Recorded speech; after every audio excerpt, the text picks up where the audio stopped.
A palavra de Deus usa uma expressão que às vezes a gente lê e não entende muito o sentido dela. A palavra é iniquidade. O que é iniquidade? Iniquidade é quando a gente está tão acostumado ao pecado que o pecado a gente não tem mais vergonha de cometê-lo. E ele passa a ser algo tremendamente natural na nossa vida.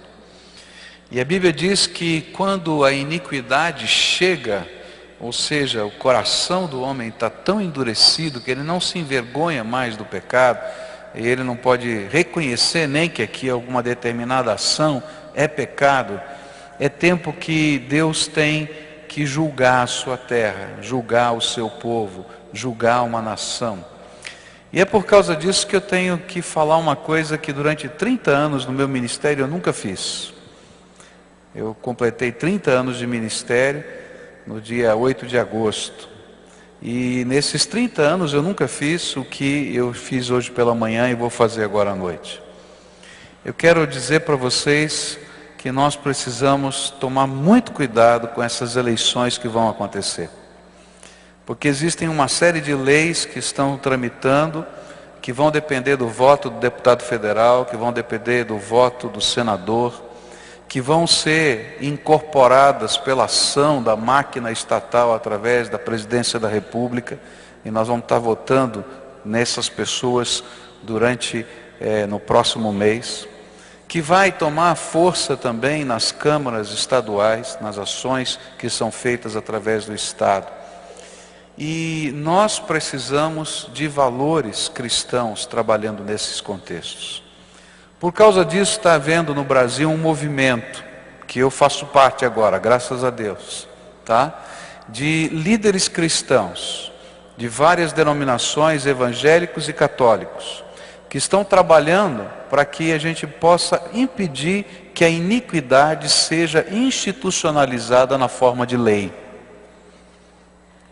E por isso alguns pastores têm se posicionado firmemente no rádio, na televisão, com as suas igrejas, e também a CNBB, a Conferência Nacional dos Bispos do Brasil, nessa última semana escreveu um documento e publicou e lançou na mão de toda a imprensa, se posicionando com relação a esses assuntos.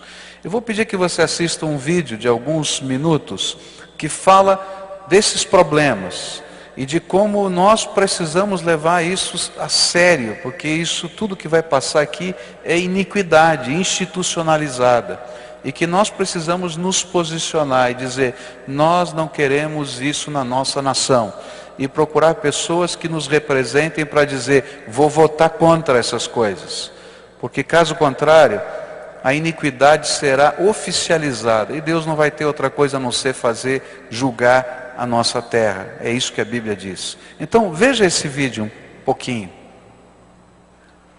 O mundo está vivendo um cenário de terríveis crises. Isso todos sabem. Mas você, Igreja Cristã Brasileira, sabe o que está acontecendo aqui no seu país? Lei da Mordaça. Nossa liberdade religiosa nos dá o direito de fé, escolha e opinião. Porém, se for aprovada a Lei da Mordaça PLC 122, correremos o risco de sermos criminalizados por não concordarmos com a prática da homossexualidade.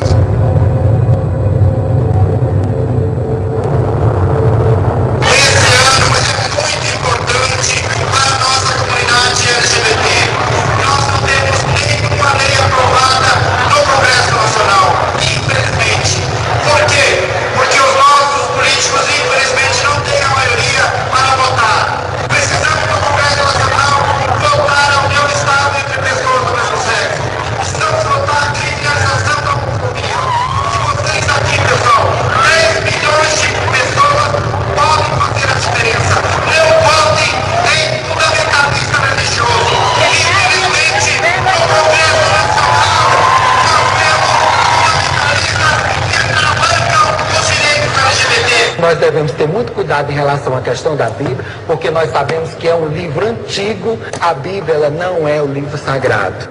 A pornografia anda desenfreada. A imoralidade não é algo mais escondido. A indústria pornográfica possui imunidade tributária, faz em média 2 filmes pornográficos por dia. Casos de pedofilia, eles acontecem em todos os cantos do país, está em todas as classes sociais. O Disque 100 recebe mais de 30 mil denúncias de abuso sexual contra crianças e adolescentes todo ano. A família enfraqueceu. Querem que a entidade familiar seja apenas aquilo que for considerado uma união estável entre 2 pessoas e querem instituir o divórcio de fato. A taxa de divórcio no Brasil já atingiu a marca de 41%. O Brasil é o país que melhor aceita o divórcio. Entre os 35 países pesquisados, apenas 12% dos brasileiros é favorável a manter o casamento. A violência familiar é um fato. Há mais crimes sendo cometidos contra a mulher e a criança da porta para dentro da casa do que da porta para fora. Tortura, constrangimento, agressões, tudo com alto grau de parentesco. Pais matam filhos e filhos matam pais. Infanticídio. Milhares de crianças indígenas são enterradas vivas em tribos indígenas do Brasil. Se elas nascerem com alguma deficiência, se forem gêmeas, ou se o pajé disser que esta não tem alma, estão condenadas à agonia de ficar até horas debaixo da terra e morrer por sufocamento. Sem a lei Moadi, que as quer defender, elas serão sacrificadas em nome da cultura e às vistas grossas de quem poderia ajudar. Estamos matando as nossas crianças de todas as formas. Exemplo disso é a legalização do aborto. Há uma emenda que descriminaliza o aborto no Brasil e autoriza sua prática até o 9º mês de gestação.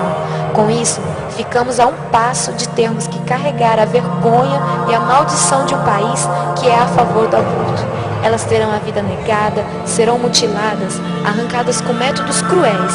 Este ultrassom mostra o momento que o cano de sucção penetra no útero para a retirada do feto. Percebe-se que o feto está desesperado. Vejam o coração, está acelerado. É um grito silencioso.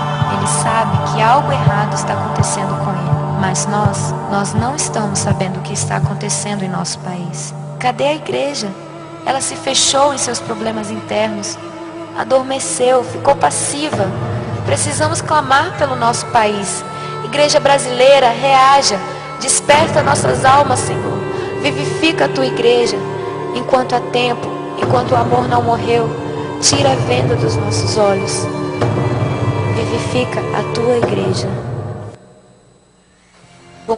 Tudo isso está acontecendo em termos de projetos de lei da nossa nação, permitindo que essas coisas, que para nós são iniquidade, elas se transformem em coisas completamente normais e legais da nossa nação. E eu queria pedir não somente para você orar, eu acho que todos nós devemos orar, mas nos posicionarmos e procurarmos, quando votarmos, as pessoas que se posicionem claramente contra estas coisas e assumam o compromisso de lutar no Congresso Nacional, de lutar na máquina estatal contra a legalização da iniquidade. Eu sei que existem pessoas contra e a favor de todos esses temas em todos os partidos políticos, mas há um partido político que fechou questão sobre esse assunto. Um partido político que é o PT, do nosso presidente. Ele no seu congresso desse ano, ele no congresso geral, quando eles indicam os seus deputados, ele fechou questão sobre estas questões. Ou seja, se um deputado, se um senador do PT, ele votar contra, de acordo com a sua consciência, contra qualquer uma dessas leis, ele é expulso do partido. Já 2 deputados federais foram expulsos do PT por se manifestarem contra o aborto. E isso fez com que a Igreja Católica se manifestasse publicamente, porque eles estavam ligados à Igreja Católica, junto ao PT, e se manifestaram contra, e por isso foram expulsos do partido. E a Igreja Católica então emitiu nota pública dizendo: olha, não votem em ninguém do PT. Eu diria para você a mesma coisa. Algumas pessoas não vão gostar do que eu estou falando, mas eu estou falando bem claramente, porque quando não se pode votar com a consciência, não adianta votar em pessoas, porque o partido já fechou questão. Se você entrar no site do governo federal e pegar lá o Projeto Nacional de Direitos Humanos 3, você vai encontrar todas as propostas que o governo federal, através do presidente da República, colocou na mão do Congresso para serem votadas na próxima legislatura. E todas elas são questão fechada para o PT. Todas elas estão aqui, nesse vídeo. Tá? E mais, se você olhar, você vai ver como a máquina estatal está mobilizada. Isso aqui é responsabilidade de pressão do Ministério da Justiça. Isso aqui é responsabilidade de pressão do Ministério da Saúde. E se os ministros de Estado que estão ligados a esse governo não trabalharem assim, perdem o seu cargo. Então eu queria pedir para você levar a sério essa questão.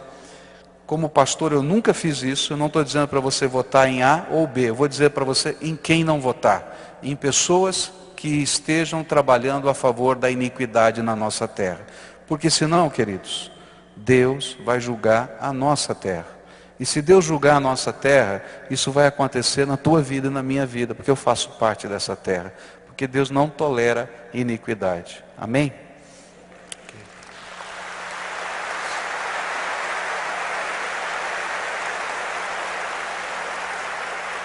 Eu disse aos irmãos de manhã e repito, que essas palmas se transformem em oração e que transformem em seriedade nessas questões que temos, porque a nossa